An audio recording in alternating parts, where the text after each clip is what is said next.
Hi, everyone. Welcome back. Welcome if you're new to another episode of the Sports Medicine Podcast. Hayley, I did think us talking about how we format dates was going to start this podcast, and I was kind of looking forward to it. You should have jumped on that record button. Yeah, I was nitpicking the way you wrote the date, but I would write the date in the same way, which is date, month, year, but that's because you and I are both brainwashed by work, which leads me into my next point. Are you back tomorrow? Is tomorrow your first day back, or have you been working? I've been working. So I worked Thursday and Friday last week, which was actually so nice because no one else was. Yeah. And so did you get a lot of work done, or did you just like mess around? Ease into it. I did get a lot of work done in the sense of like I got all caught up on my trainings that are all due for like February 2nd. So did those. And then sent a bunch of emails. Yeah. So some nice like actual work will happen next when week. Everybody's back. But at least you have to do some admin tasks. Yeah. Yeah. Wild. How about you? Have you been off the whole time? Mm-hmm. Yeah, I'm back tomorrow for the first day. Happy New Year. Well, yeah, was it you that just got the promotion too? I got promoted like a couple months ago, yeah. A couple months ago. Mm-hmm. Woohoo, yay, more responsibility. Cheers, thank you. A friend of mine asked me, they were like, does this mean like, and they work in a very different field, so like they wouldn't understand. So they were like, oh, does this mean like your schedule's lighter? Like, does it? And I was like, no, I think the opposite. I was like, I think it means like more time, more energy, more responsibility. But that's what we ask for. So yay, go. Yeah, that's what we strive for, and go research and development. Exactly. But yeah, Happy New Year. You as well. Did you set any like New Year's resolutions, anything like that? We talked about that this last year, which now that I'm thinking about it, I totally failed on my New Year's resolution. You remembered it. Wow, yeah, it was stretching, and I did not. I want to say I remembered it. This is a good segue because we just became Peloton friends, and you have like thousands of cycling exercises completed.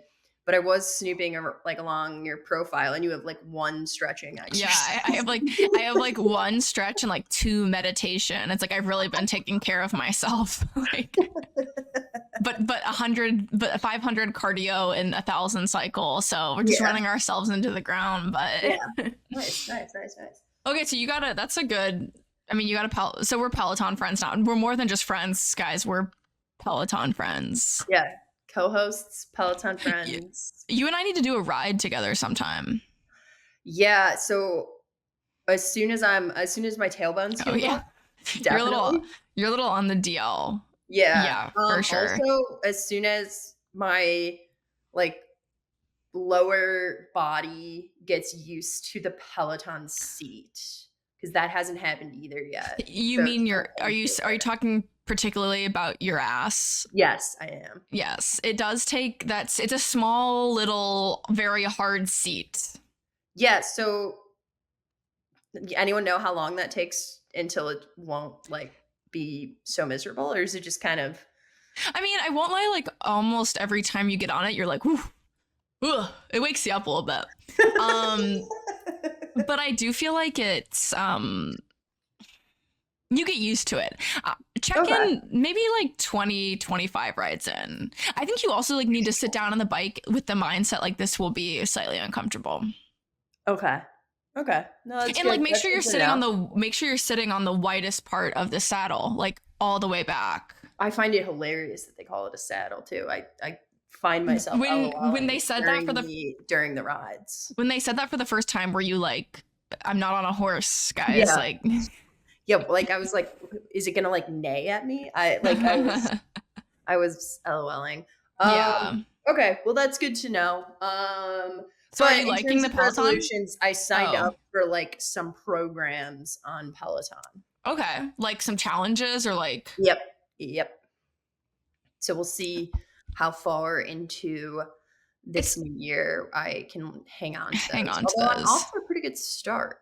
I think you're gonna like the Peloton just due to its sheer convenience. Like it's like I have a Peloton. If you saw the inside of my apartment, you'd laugh. Like almost everybody who comes into my apartment laughs because I have a 700 square foot apartment and I have a giant Peloton in the corner. But it's amazing the convenience. Like you can just hop on. You can truly do a workout in 45. You can do it in 46 minutes and 30 seconds because, you know, like it's. I do love that. Like you can get on, throw the shoes on, get on the bike and get off the bike. And it's like be in the shower and be done in like an hour, you know, like it's so convenient.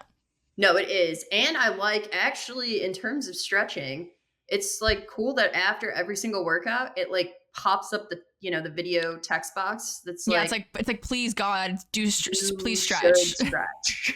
we saw your stats on that ride. You need to stretch. Like, yeah, I'm curious to see too. Again, like you're pretty. How many rides have you done? If I do another ride tonight, which I'm thinking I'm going to, I'll be at 10. Yeah, like it's interesting. Like I'm curious to see who you end up liking from like an instructor perspective, like who you gravitate towards and what types of rides you like to do. Because there's just like the on-demand library is insane. Like you could do. There's a million different rides. I know. I have to like, and this is my first etiquette question is like, yeah. So you join a class and you're not vibing with the instructor or like the playlist or whatever. Mm-hmm. Is it rude to just leave? Rude? Who cares? I don't know. Like some of them are live. I don't want them to be like, if they're live, if these classes are live, there's thousands of people on the ride at the same time. Okay. It's not like the live classes. And to be honest, I've never taken a live class. Interesting. I've only done on demand because I'm not out here like, okay, I'm going to wait until 4 p.m. And also like once the classes are live and done, they go in the on-demand library. So I'm like, okay, if Cody's doing a 45-minute ride at 5:15 today, I'm not going to sit around and wait to that's how I do it. But no, if you're on a live ride, it'll also tell you in the corner how many people are currently there. In these live rides, like there's always... I block all of the text boxes out because it's like we were talking about earlier. It's hard enough for me to pay attention to the instructor when it's just the instructor talking to me. If I have all those text boxes popped up, I'm not gonna follow a single direction. No, I don't blame you. But to answer your question, you can leave. This isn't like a one-on-one class. There's like literally thousands of people. Like even when I like get on the app and hop on, like get on my own ride, it'll say like, oh, the so-and-so's class is live. There's 5,000 people on the ride. Like, okay. Nobody, you're also, your username is like, your name on Peloton is like mad something. Like it's not even like this person doesn't even know who you are. You can leave. Okay. You can leave. If you're like, I don't like this guy, I'm getting off. Like I'll do that sometimes. Like I'll stop an on-demand ride. Okay. Amazing. Yes. So, nobody's going to scorn you if you are like, I can't do this and get off and switch to a different ride. You're going to get banned from Peloton. Cool. Nobody's going to be offended. Sweet. Okay, great. Great to know. Yeah. But I'm glad you are thinking about how the instructors are feeling. I know. And then they were having me do like the rate the ride after. And that was going to be my follow-up question is like, you know, how honest am I supposed to be? I've also never rated a ride. Excellent.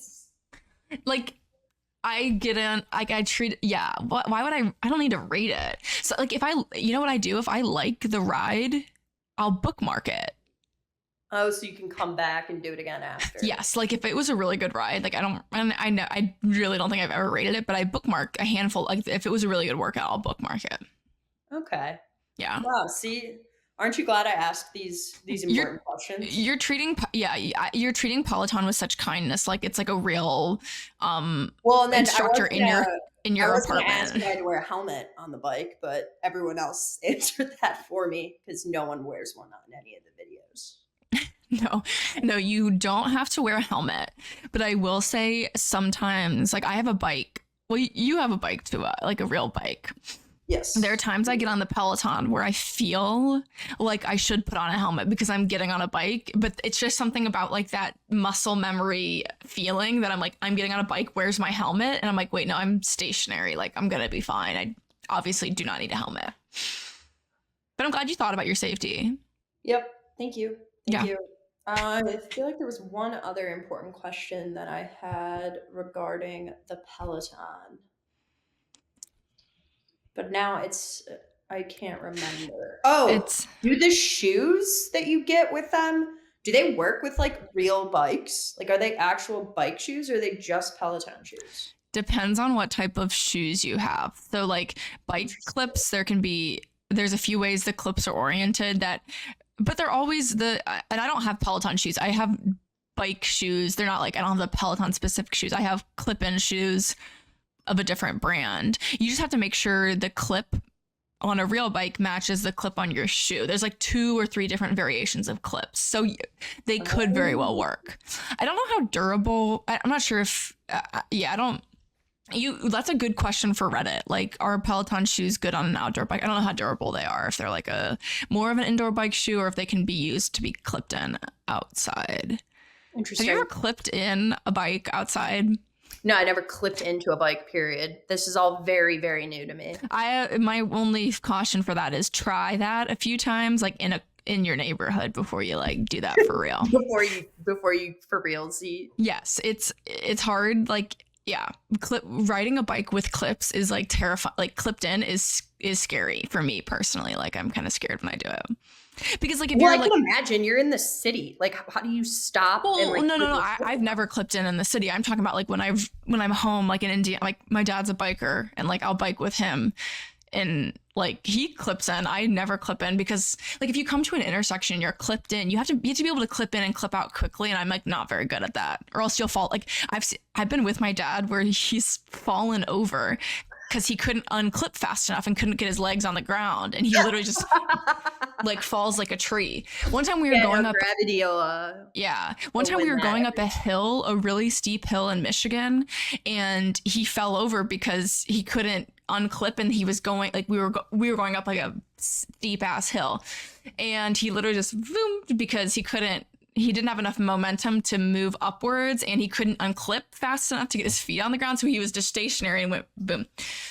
So to answer your question, yes, I think the Peloton clips are like the 3-prong, and those work on as long as the clip on the bike is a 3-prong. They just have to match.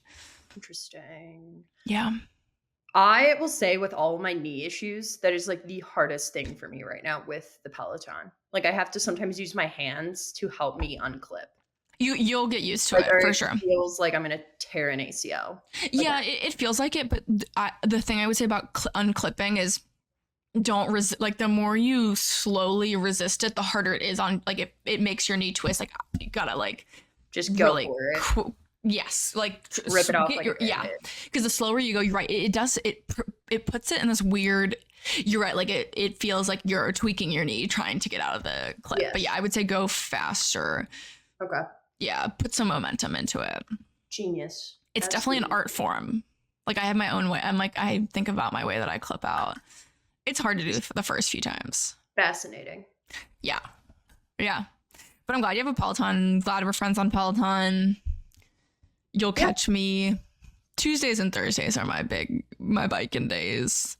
Sometimes on the weekend. It's just nice, especially when the weather is shit. You can just hop on the Peloton and get shredded. Yeah, right now, is it 22 inches of snow where you are?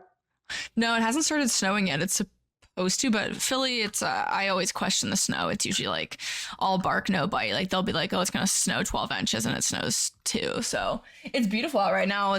But yeah, I think we're supposed to get it tomorrow. I love watching football games in the snow. You like watching when it's snowing outside or snowing in the football game? Snowing in the football game. Yeah. Yeah, I do too. I like how they put the lines on the screen for you. Yeah. Yeah, that's always nice. If I was a player, I would hate to play in the snow because it just looks like your arms would get so cold. No, and isn't the ground like harder? Really hard. Like, it would in the ball. Yeah. Hurt. Mm-hmm. I always hated playing on turf, like cold turf. when playing soccer, because it's really hard, and the ball just also, like, it's harder for receivers. You'll see a lot more drops in a cold game because the ball is really hard. Yeah. Brian and I started watching the Premier Leagues on Sunday mornings. Yeah, that's because you told us in one episode that you're like, now who are you cheering for, if anybody? Liverpool, which happens to be like the best team right now. Wow, although they almost stumbled into that one today. I did see they played today.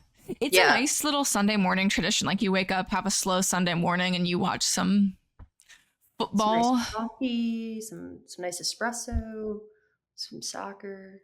Yeah, now that soccer is a great sport.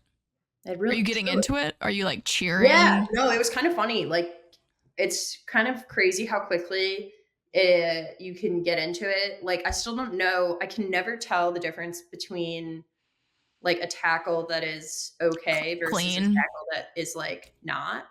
And there's some nuance to it. Yeah, so that's kind of bizarre.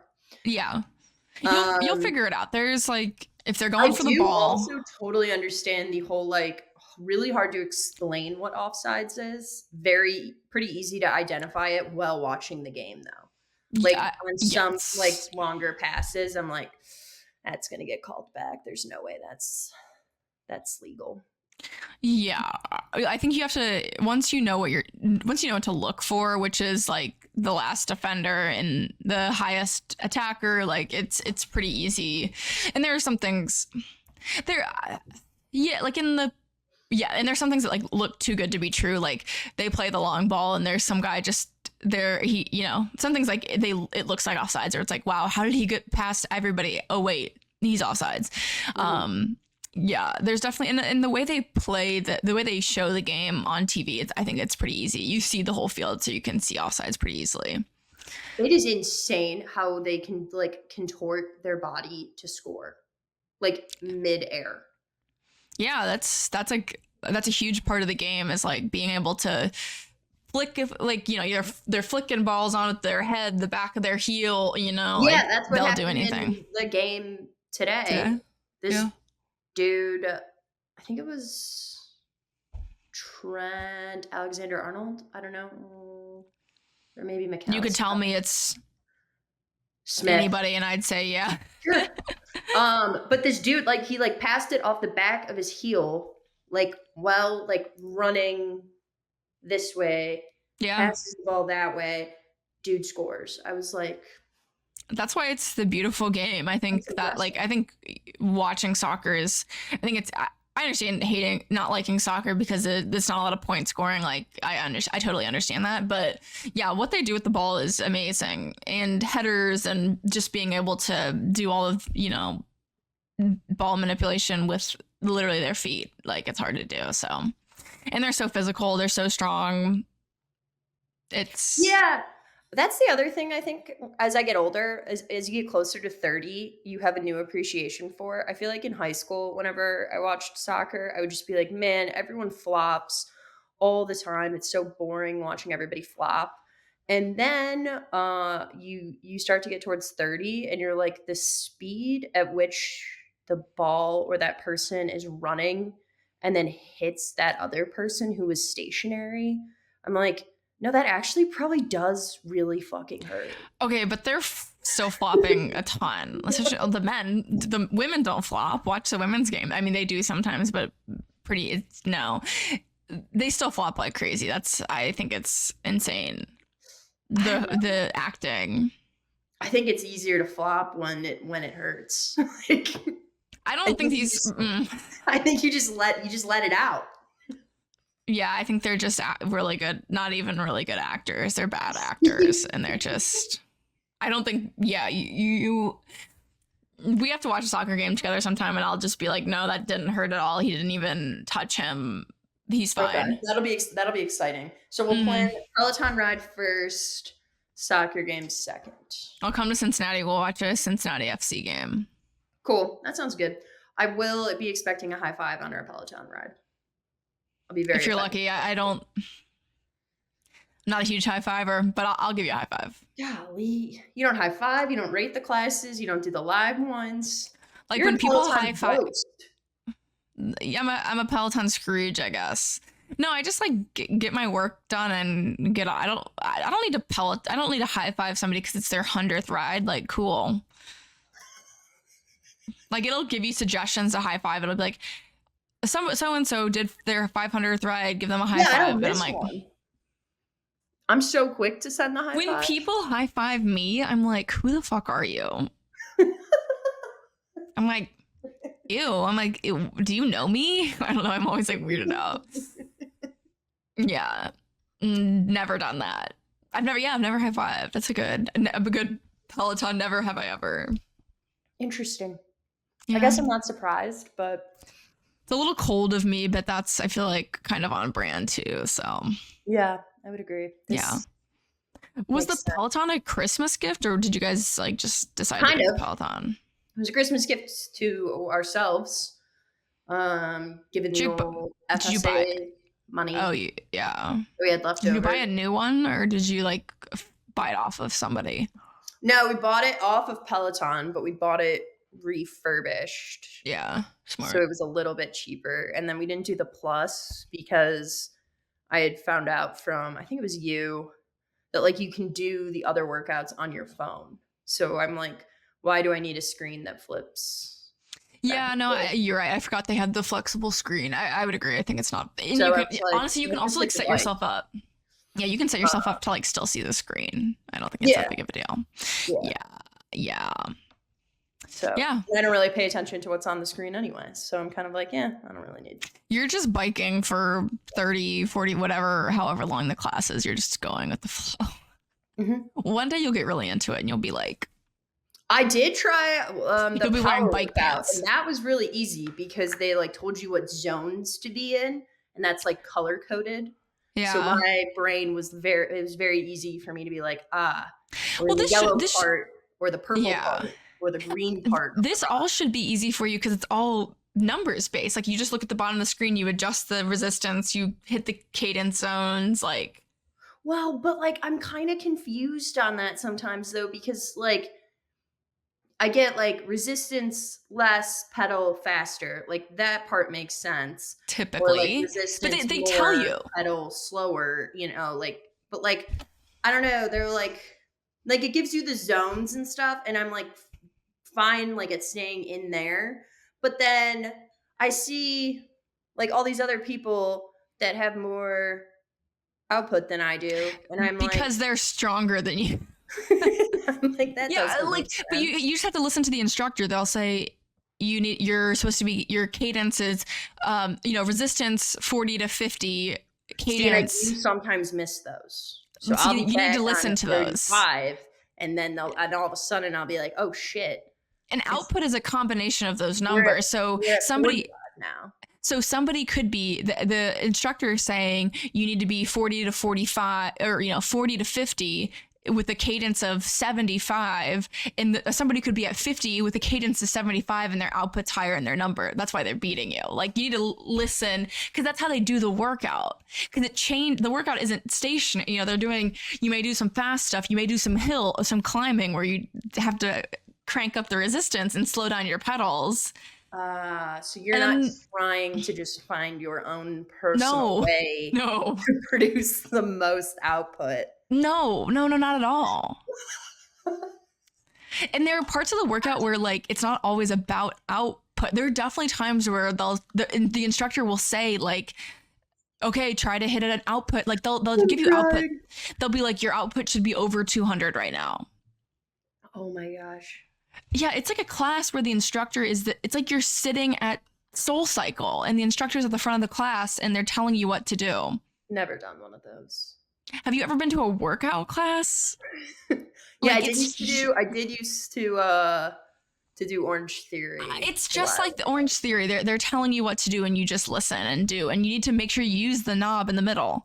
Well, I stopped doing Orange Theory because I think I got sick of people telling me what to do is the issue. I mean, you can do those free rides where you're just like pedaling if you want to just pedal. I really like the scenic rides. Those are great, but I'm going to tell you something. They're about a quarter of as good of a workout as the instructor-led ones. Oh yeah, no, that seems... Yeah, the instructor-led ones will kick your ass if you listen. Yeah, no, the power workout I did yesterday, I would fell say off the bike at the end of it. And just next kinda lay on time, the floor for 5 minutes. next time, listen to what they say, what zone, like what your cadence and what your resistance should be. You'll get better. Like you may not be at the top of the resistance to hit the cadence. You may have to like lower your resistance to hit the cadence, but like eventually you'll be able to sit both of those in the happy range where you're in the green. Gotcha. Yeah. Okay, well, this 10th ride later today will be fun. Yeah, but I think you'll be fine.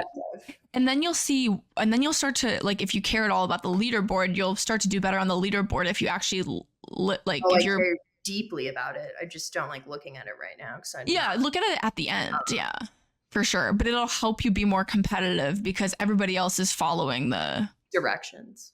Yeah. Mm-hmm. Yeah. Yeah.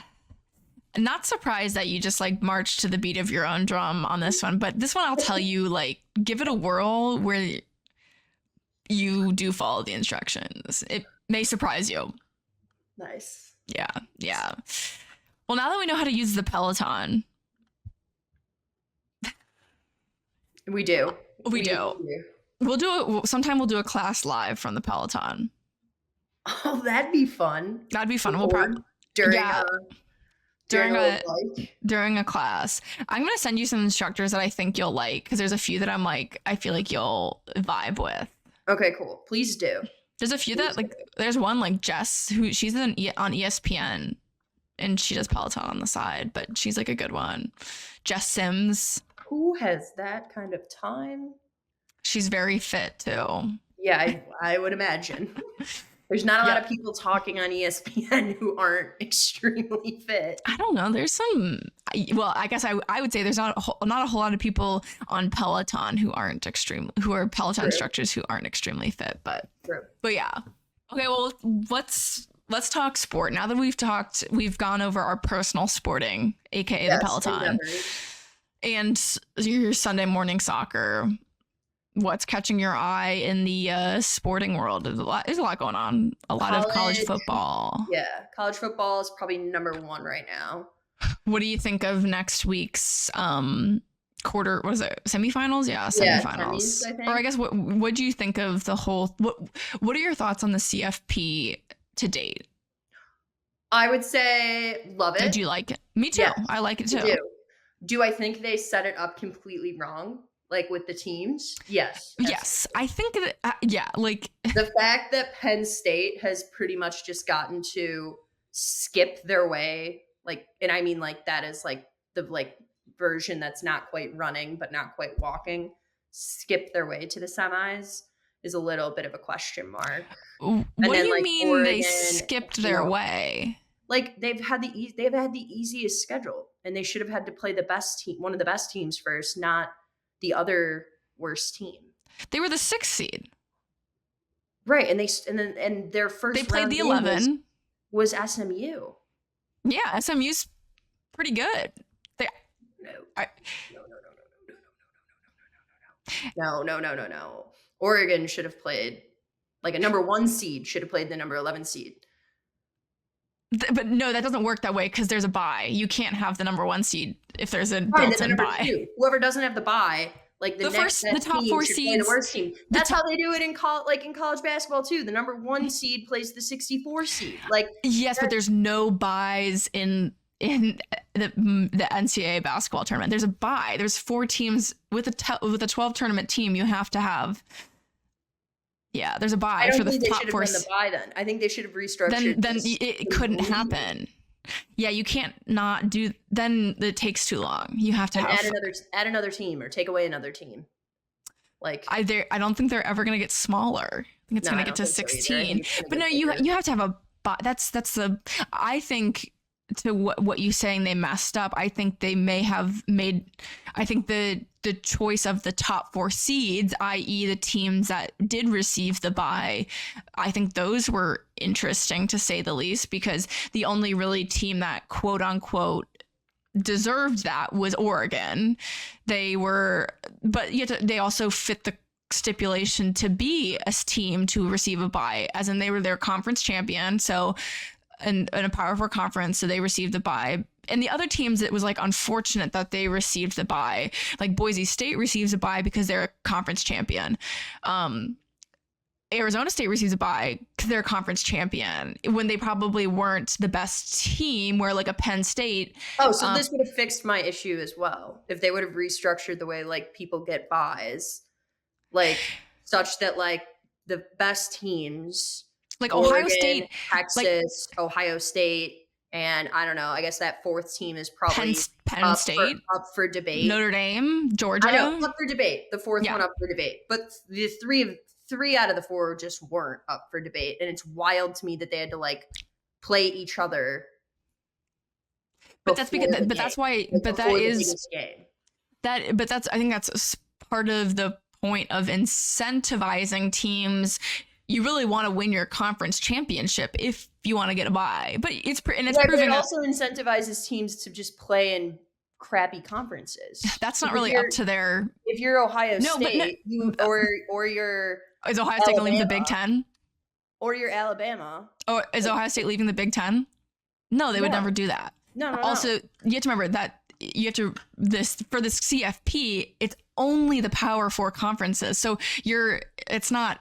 You could be the conference champion of the Big Sky Conference, and that's not going to guarantee your entry into the. Hey, don't talk smack about Big Sky. I love the Big Sky Conference. They have alpine skiing. No, like it, but like so it's. But I don't think I don't know what they're going to change, if anything. But I think it would have been interesting to get all 12 teams that you are going to put in the CFP and then rank them accordingly, 1 to 12, and then set the matchups like that. But that's not how things work. Like, again, those conference champions are guaranteed the bye. And that's why like a team like Ohio State was pissed to have lose to Michigan, because that knocked them out of the opportunity for a first round bye. Yeah. So I think it was interesting the way things were set up, and you saw that where all the teams with a bye lost. Yeah, that's true. So I like the idea of just getting the top 12 teams, putting them into a random generator, and letting chance dictate how it's built. Yeah. Get rid of the committee, like after the fact, like use the committee to identify the top 12 teams in the country.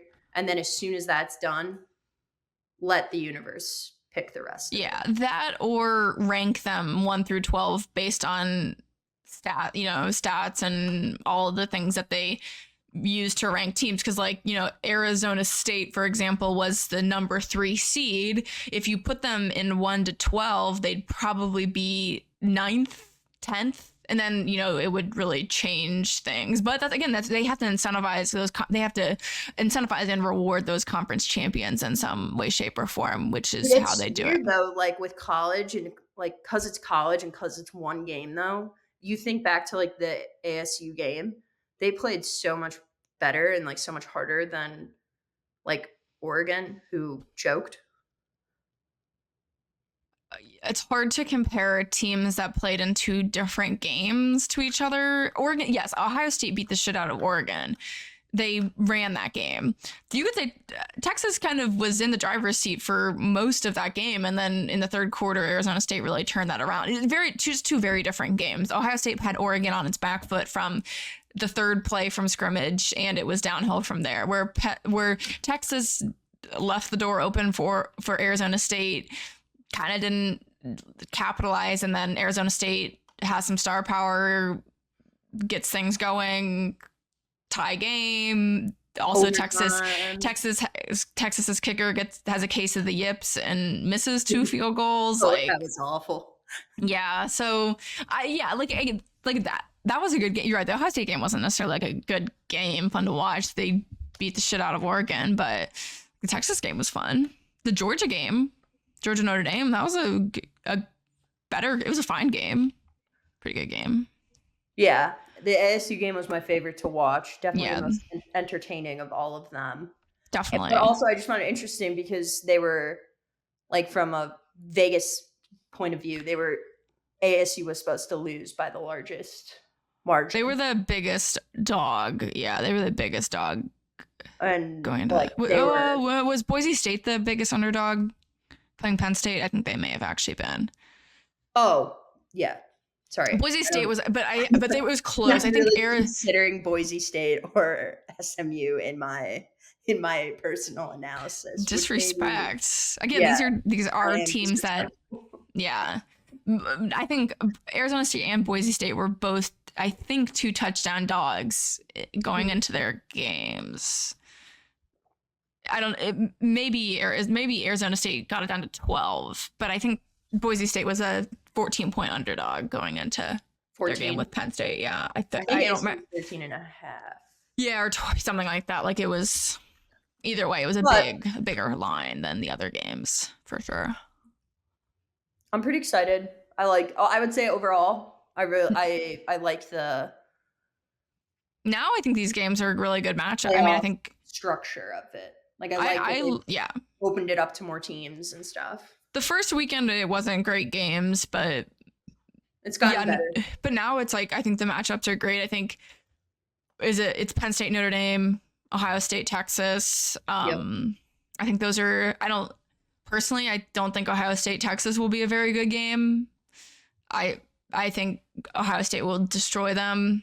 Really? Yeah, I don't think Texas is very good. I think they've also. I haven't thought that all season. I don't think Texas's offense is very good, but I think Texas has a pretty good defense. So physically, but could be interesting if the defense shows up. Their defense is good, but where their defense shines is often in its physicality, and Ohio State is like just as physical or arguably probably more physical. I think Ohio State looks around at this playoff field and is like, we'll beat all of you. Like, I think they will have the Ohio State coach keeping his job. Only if he wins the national championship. So if I think it'd be pretty point, he's out, you think? Before that. Yes. I think if they lose, I think it's maybe not now. If he would have lost to Oregon, I think definitely. I think now it becomes a very challenging decision. The only way he's guaranteed safe is it's still a question mark unless they win the national championship. Then obviously it's not. But no, I think beating Oregon gets him safer because it was, they lost to Oregon in the regular season. That was a pretty statement win to beat them by, what was it, like 21 points by the end of the day. So I think he's maybe getting closer to safety, but I don't think I would consider him safe based on like what they've been saying is that like the word on the street is it's not happy about losing to Michigan. Yeah. And the word on the street is like, yeah, he has to win out to keep his job. So yeah, I think it'd be a hard decision to make after you beat Oregon so convincingly, a team that was undefeated, who had, actually, I don't even think Oregon had the highest odds to win the CFP, but still, So I think Ohio State will have no problem with Texas. Interesting. So then offensively, I don't think Texas, like Quinn Ewers is like, he's kind of mid. Yeah. Will Howard is, when he's good, he's really good. When he's bad, like against Michigan, he was horrible and the team was, but I think like he's been playing well as of late and he's been firing on all cylinders. They should just put Arch in. Mostly because I just enjoy watching. I don't think they should do that either. I think he's worse than Quinn Ewers is their guaranteed number one. I think he runs the ball well. I think Manning does, but I think they will have, like, let's see what the line is. Who do you have in that game? Texas versus Ohio State. Yeah, I agree with you. I think Ohio State's going to win. Let's see what the line is now. I think it could be Ohio State is a 5.5 point favorite right now. I was gonna guess Ohio State would win by like 3. I think Ohio State wins by 2 touchdowns. Interesting. Okay, I can't wait to see who's right or wrong about this. Yeah. Who did they play on Thursday? Yeah. Friday. Who wins the whole thing? What do you think? Ohio State. Ooh, okay. So you think they're just gonna walk to the I think I just don't see any of these. a month ago, I would have not said that. But the current Ohio State team they're looking really sharp. Their receivers, they've got a two-headed monster. Like, they run the ball, they throw the ball really well. They've looked really good. But they've looked really good since they kicked Tennessee. Yes. They destroyed Tennessee. I don't know. I think they've looked really solid since. And I'm personally like Penn State, I think, would be my second pick to win, but I still think Ohio State is a notch above the rest of these guys at the moment, based on what I have seen in the past 2 games. I am cheering for anyone but Texas. Oh yeah, you're a Texas hater. I am. Now this is a I think a level of something that I forgot. They're playing in Dallas. Yeah. So it will be basically but Ohio State travels really well. I'm not thinking that's going to be some. But I mean, they have in terms of ease of travel. Like, okay, let's see, Ohio State football. Next game location, I think it's in Dallas. It's in the state of Texas. I do know that. It's the Peach Bowl. Let's see. Ohio State plays this is a Cotton Bowl. Oh, it's a Cotton Bowl. Friday. So Penn State plays. Where is the Cotton Bowl? I should know this. Dallas. So it's like a home, but I Ohio State fans are crazy. They'll travel. I think they'll show up, but I think it's at least like, dude, and if kind of a home game. If their kicker keeps having issues, Texas too, like that's an issue. That's a problem. He was really good leading into that game. Can the kickers get? I don't know. Yeah. Apparently, like some Arizona State staff member like walked in front of him when he was kicking on the sideline, and they were like, "Oh, it was her that gave him the yips." Like, he was about to go into one of his practice. I don't know. It's a temperamental. I don't know how you get rid of the yips, but that will definitely be the talk of it all on Friday. They'll be telling every time he does anything, they'll be saying, "Well, he missed 2 field goals." Yeah. Like, that's all. They won't shut the fuck up really about good it. job of jinxing them. Exactly. Yeah. So I think that'll be. I forgot that now the game's in Texas. Maybe I say Ohio State wins by 10. Okay. I still think it's gonna be. I still feel good about 14, but at least that'll be the downfall of your nemesis, Texas, for that if they lose. Fingers crossed. So now my other question is, you're not a Notre Dame fan, are you? No, not like when I was growing up. I was, because I really enjoyed watching their women's basketball team when they were coached under Muffet. But then I've met a ton of people that have been rejected from that school, and then I've met a ton of people that have come out of that school, and they're a bit like, it just becomes like their identity in a way. Yeah, for sure. Like very, very interesting. So no, I would not say I'm not a Notre Dame fan. Not. Yeah, I think dislike them like some people do. Like, I feel like some people are very like haters, with them or like hate them. I am like neutral. You're like neutral about it. Neutral / slightly negative, maybe slightly against. You're not gonna cheer for them. But I was glad, like, okay, if Notre Dame played Texas, wins a lot of football, and I was very happy to see the SEC not beat Notre Dame. Yeah, it's kind of like Notre Dame was obviously like in the throes. Yeah, Notre Dame's like has always been in the throes of good, but they haven't been there super recently, so it's interesting to see them kind of back in the spotlight a little bit. And I do like their coach. Yeah, Marcus Freeman, Purdue guy. Really good looking guy. Oh my God, and he went to Purdue? No, he coached at Purdue. He was a football coach at, I think he coached let's see, I'll look it up. He was the co-defensive coordinator, linebackers coach.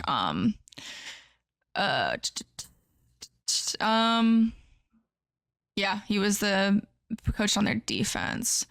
Interesting. Yeah. So he has coached at Purdue. He has a Purdue connection. But yes, he's a very attractive man.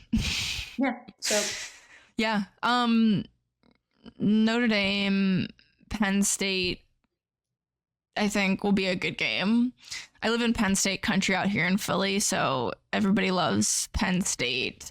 My thing about Notre Dame is like, okay, I think it's like growing up in Indiana. Growing up in Indiana, like a lot of people glom on to Notre Dame, especially from a football perspective, to like be fans.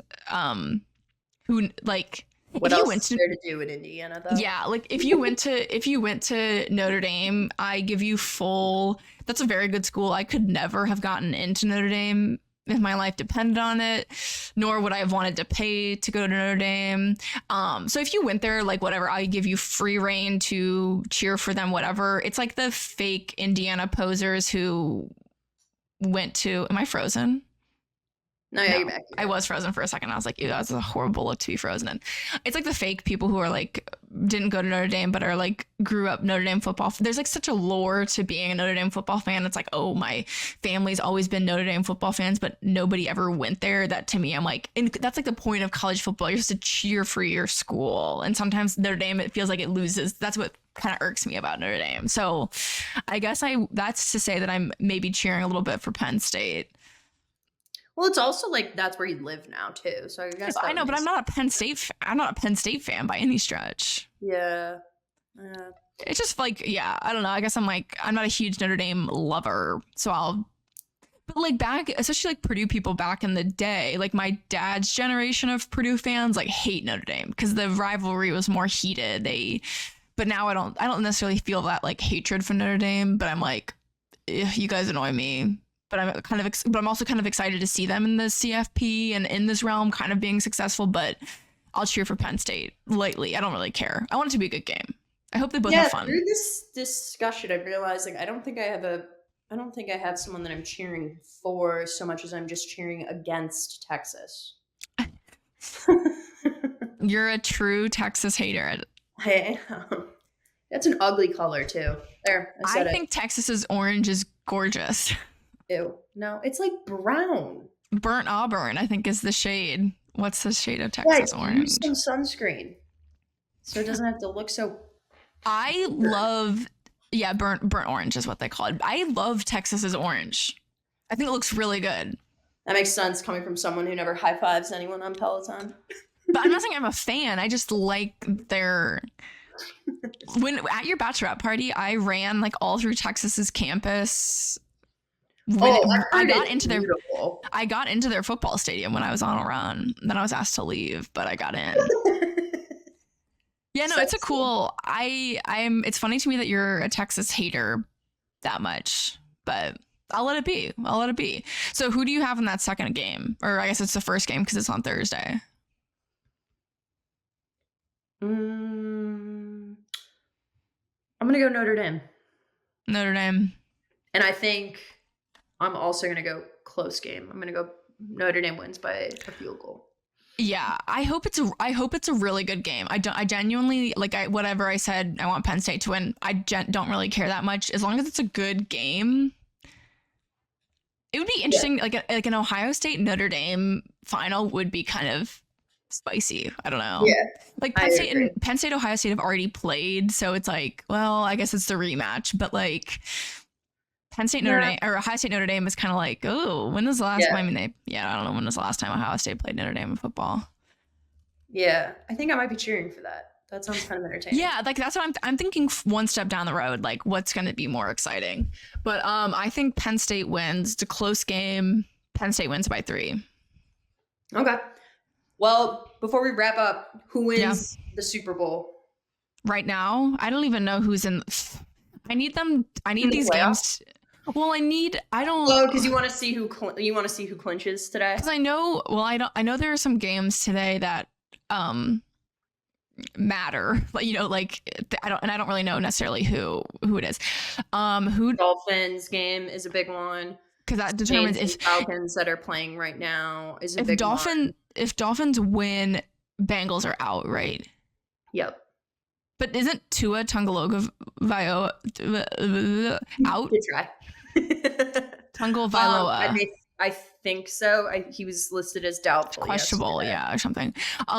Who wins the Super Bowl now? Chiefs, because the NFL's rigged and that theirs hasn't never been a 3-peat, and I think the NFL wants a 3-peat, so the Chiefs win. It's going to be a Chiefs-Lions Super Bowl because the Lions haven't ever been to a Super Bowl, and because the Chiefs are on the verge of a three-peat, and it's a storyline the NFL wants, so they're going to get it there. It's going to be Chiefs-Lions, and Chiefs take care of business.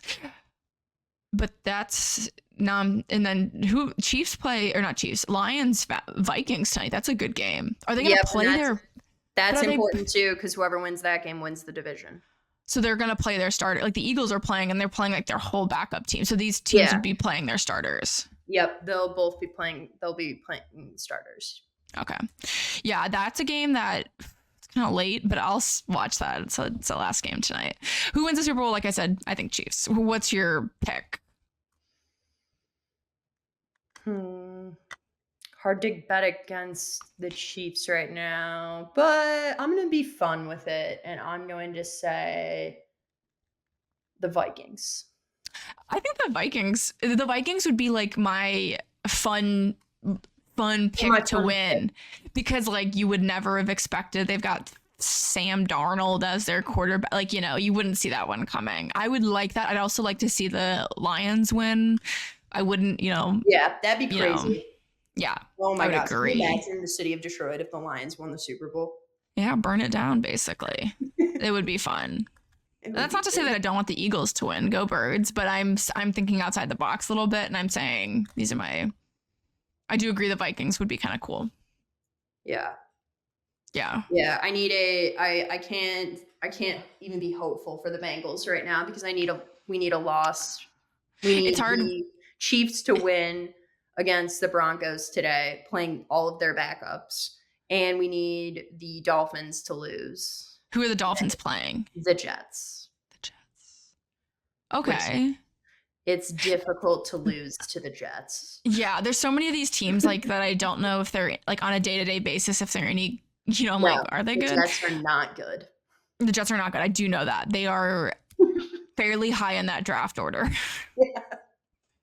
They're awful. I'm gonna lock in January 5th. I'm gonna say Chiefs, but we'll check in prior to the Super Bowl. Yes. But yeah. All right. Anything else in the sports world? Yeah, it'll be fascinating to see if we're quite wrong. Yeah, I think like this podcast, which has now been going for over a year. I think we've gotten like 3 predictions correct. Yeah, total. Yeah.